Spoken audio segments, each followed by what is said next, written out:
Who let the dogs out? Who let the dogs out?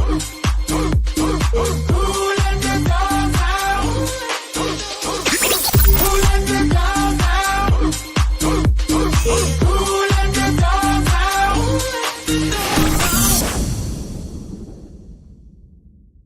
Hey everyone, Pup Twigs, Orlando, Florida here. Joining me all the way from Arizona is Pup Dream for episode 28 of Unleashed. How are you? I'm really good. Awesome. Well, I'm glad you can make it. I know we've got a 3 hour time difference between us, but uh, I love being able to talk to pups everywhere I can get them to want to be a part of this. So I have to start off learning a little bit of background about your name and about your hood itself. So, what was the inspiration behind Pup Dream?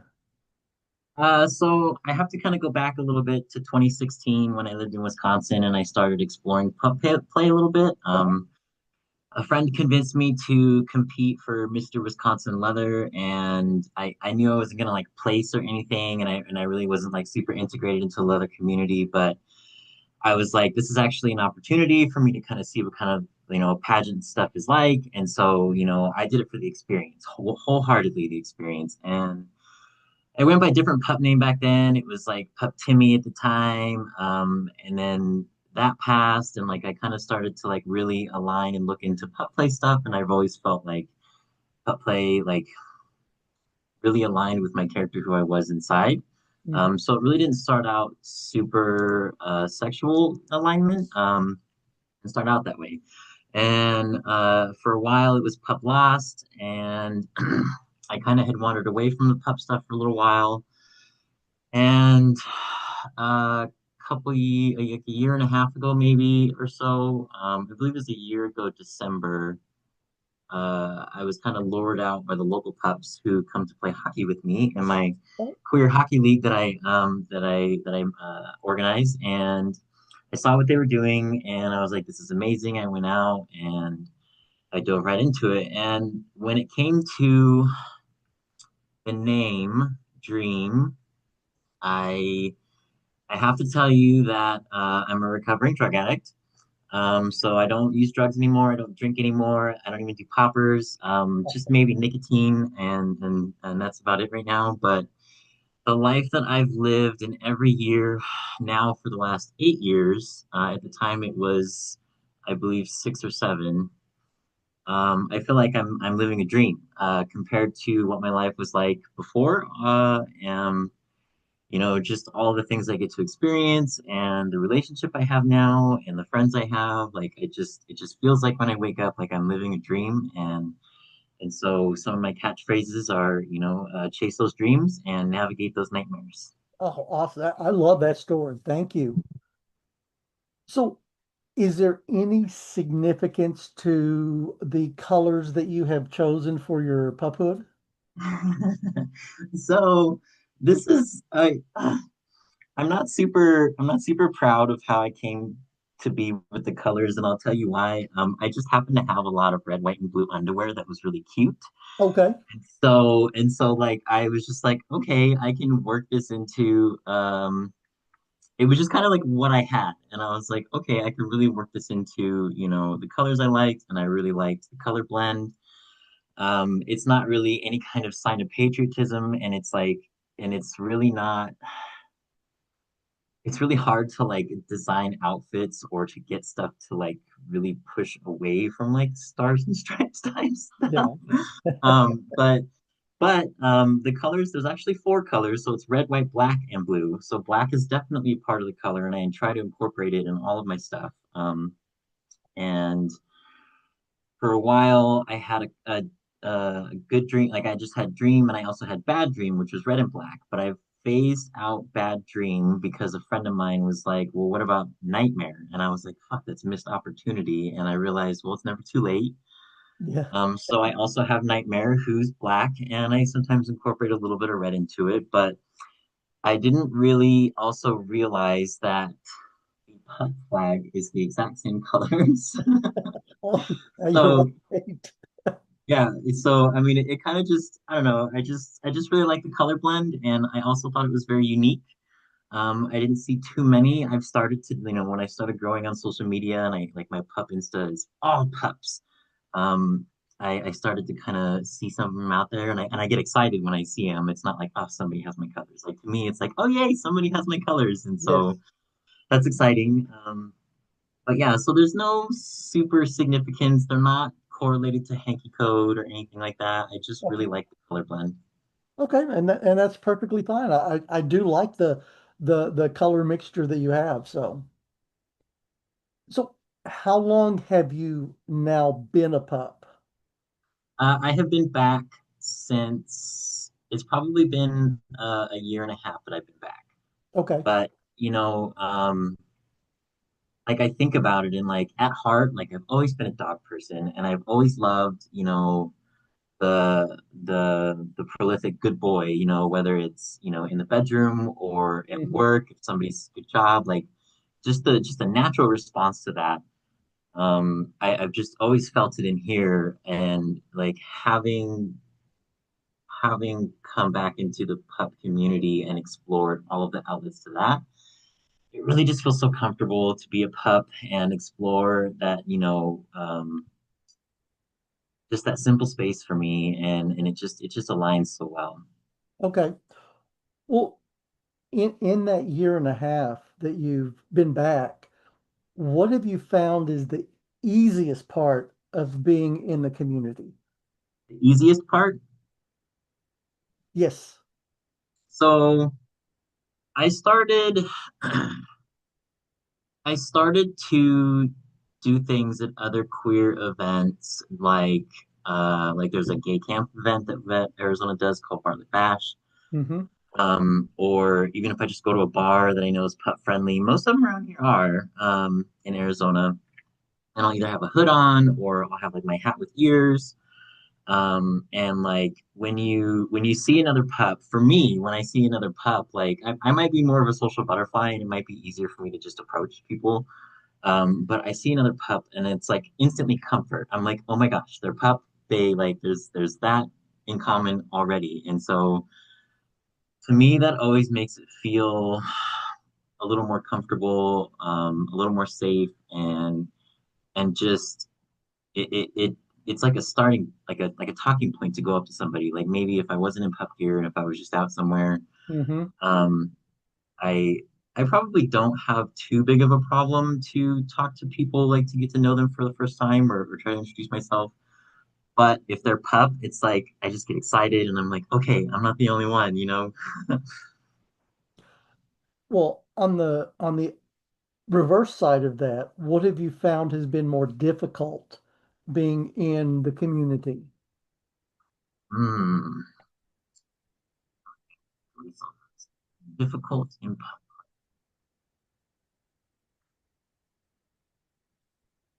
I would say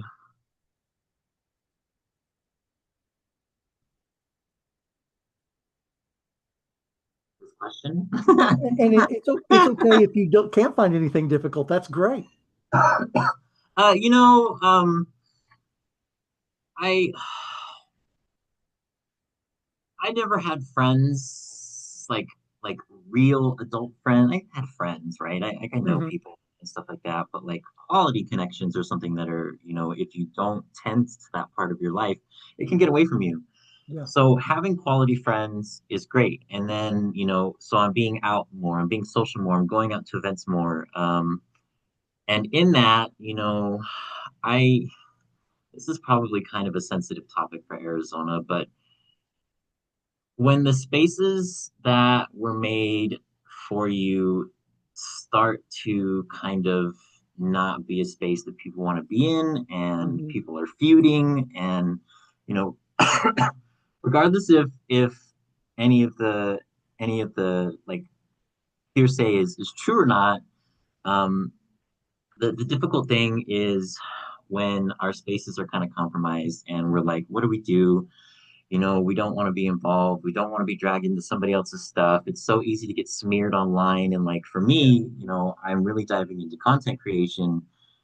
Uh, you know, it's very easy for somebody to just go online and make accusations or statements to somebody or about somebody that could destroy your potential livelihood. So so that gets a little tough. And also also another thing is like, when you're super busy, and I try as much as I can to give as many people I can, friendly, warm welcomes and hugs, and attention if I can. Yeah. But also, I like to try to focus on my friendships. Those are most things. And so, um, and when you're in, like, I organize hockey, right? I have 58 players. And to Wow. say that there's not going to be character conflicts in any of that for the entire season would be a lie. Yeah. Okay. I will say myself, I used to not be a healthy individual. I used to not love myself. I used to be, very damaging to others. And so, there are sometimes people out there who are like that, who, they get their feelings hurt, very quickly, and suddenly you're the villain. And so that's tough to navigate. As much as you want to try to help somebody be better, Hmm. when they don't see something wrong with themselves, that's when it gets difficult. So that's why I try to really share really raw stuff on my socials, and I really try to let people know that even though that I am the person I am now, or I look the way that I do now, like, I was not always like that. Like, I won't change the posts at the very bottom of my Instagram that are me and the way that I looked before. I'm not trying to have some completely polished facade, Yeah. closing off that part of my life. I like to show error. I like to show the humanity part of myself, and the fact that we can all learn to be better. So that's just me. So sometimes that can kind of be a little bit difficult. Well, it's all about just change and how you've changed yourself and the growth that you've done since Yeah. then. So, well, what advice would you give somebody that's just now starting to think about getting into the pup community? Oh, I love this question. So there's so much opinion on it, and people will, and with the internet, there's so much information online, and there's so much that you can see, and Hmm. people get online, and they talk negatively about why somebody started putting a pup hood on, or maybe they're using it for this or they're using it for that. Like, honestly, if you're interested in pup play, I personally don't give a shit. Excuse my French. You're fine. I don't care if you're doing it for one reason or the other. I don't care if you're doing it to market yourself on OnlyFans. I don't care if you're doing it for just social reasons. You know what? If you want to put on a hood and be a pup, it's your hood and it's your life. So you put Yeah, that pup hood on for whatever you feel like inside makes it feel happy for you. I So agree. I agree with yeah, you. yeah.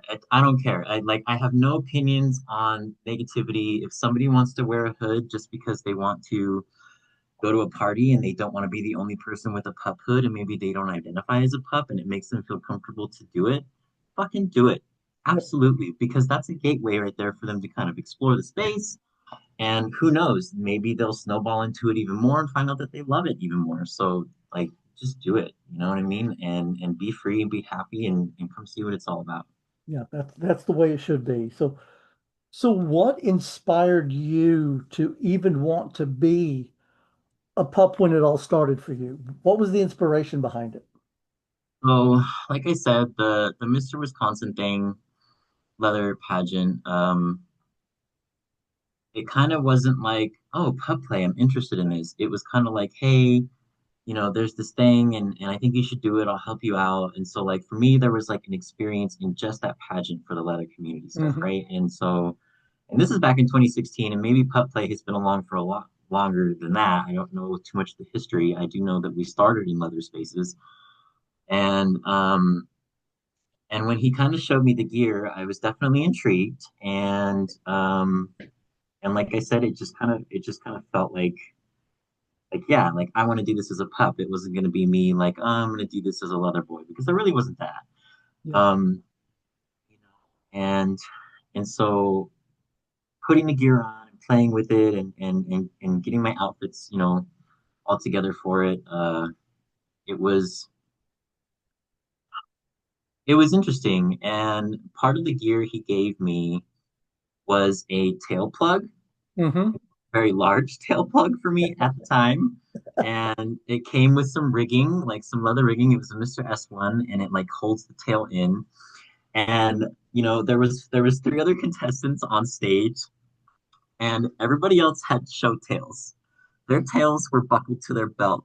I was the only one who walked out on stage with a tail inserted into my ass. And I didn't care. I felt so free to just do Yes. that. And because it was, you had to have three outfits. You had to have kink wear, formal wear, and bar wear. And for my kink wear, I went on stage with mitts, a hood, a harness, and a tail inside. And we had built this little platform. My fiance at the time, this little wood platform, and he came out and he set it on the ground, and I kind of came out and I hopped up on it. But yeah, so I think the beginning stages of the inspiration is it like I was experiencing it not as something that I started to see and was like, oh, I kind of want to try this. It was kind of like, here this is. Hmm. I was kind of inserted into it and I started to find that I really enjoyed it. Awesome. Yeah, it's been nothing but good for me as well, all through when I started. But now this one doesn't really have to do with the pup community itself, but it's always interesting to hear the answer. If money were no object for you and you could travel to any destination on this globe, where would you go?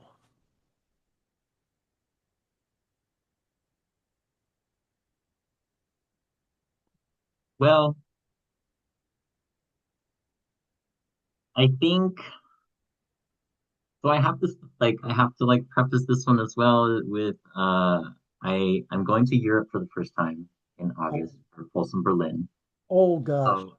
So so that's already happening and like I'm so excited to meet the Euro doggos. I've been doing so much online chatting and talking to Yes. some of these dogs. And you know, also like unexpectedly or unplanned, I seem to be catching a lot of the attention of some dogs in like France. So if I could travel somewhere, because I'm already going to, if I could travel somewhere, I probably would love to just spend more time in Europe.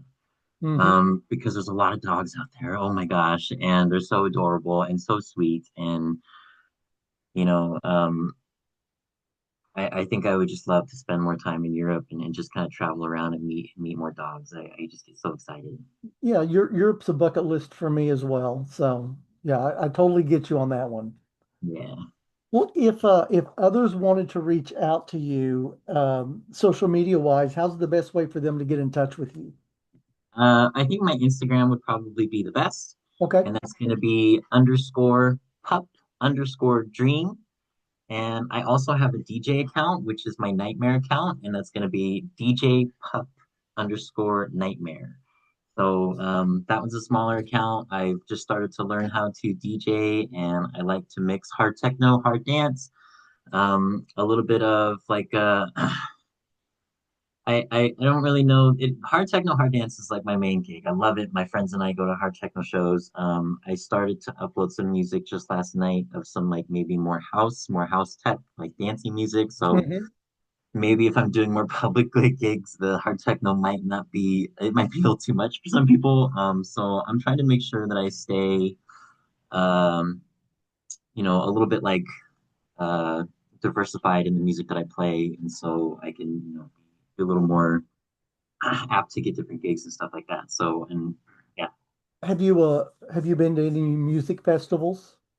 No, okay, so, and this is my friends are all rave dogs. They all love going to EDC, the big festivals, and I could probably do a day. And here's why. And I had to explain this to them as well.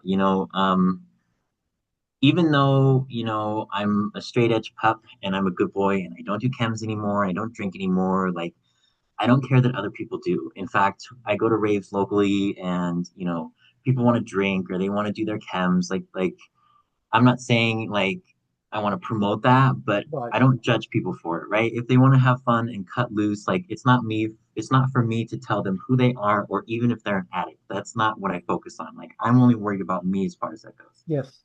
But I can be around it. I can be at the bars. I love to dance. I love EDM music. But when it comes to festivals, people tend to do quite a few days of having fun with that stuff. And the longer I'm around folks, because people who are not straight edge, I'll say that, they tend to have their own little close bonding experience in those experiences. Like back when I used to do stuff like that, like I feel that. Hmm. Um, but the further along that they get into that, the more disconnected I would feel from them and alone in a crowd of thousands of people. So I could do a day, but I don't do festivals based on that and based on I would feel disconnected from my friends, and I don't want to do that. So Okay, and that's fair enough. I gotcha. Yeah, because we do the EDC Orlando every year, but I'm not a drug user. I drink a little, but my husband, Pup Smokey, he all he does is weed. So yeah, yeah, every we go when we have a good time. We do all 3 days, but usually we can only do two, and then we're done for the third day. We just don't go yeah. because Listen, I am not as young as I used to be, and I like my creature comforts. And they're like, you should get a yeah. just get a tent, and like they really want me to go really badly. And like as much as I really would love that, I just don't know yet. I don't know that I'm ready for that yet. So Oh, I'm sure one day I will, but who knows? Maybe I'll start producing music and I'll and one day you'll be a vendor kind of at one of them one day. You'll be a performer maybe there. more will be revealed. There you go. Well, hey, any last words before we get off here? Yes, I have a very exciting announcement that I cannot say publicly, but dogs should go and follow my Insta and stay tuned for something big that's going to be happening in Arizona, something new and big. Ooh. All I get to say about it. Well, we will definitely be looking for it. Yes, yes. Well, Pub Dream, it's been awesome having you on. I really appreciate showing the interest, and Yeah. I know we'll be talking again soon. Yes, thank you so much for the opportunity. And I just hope everybody has a good day and arf, arf, arf, arf. Well, arf back to you. Take care.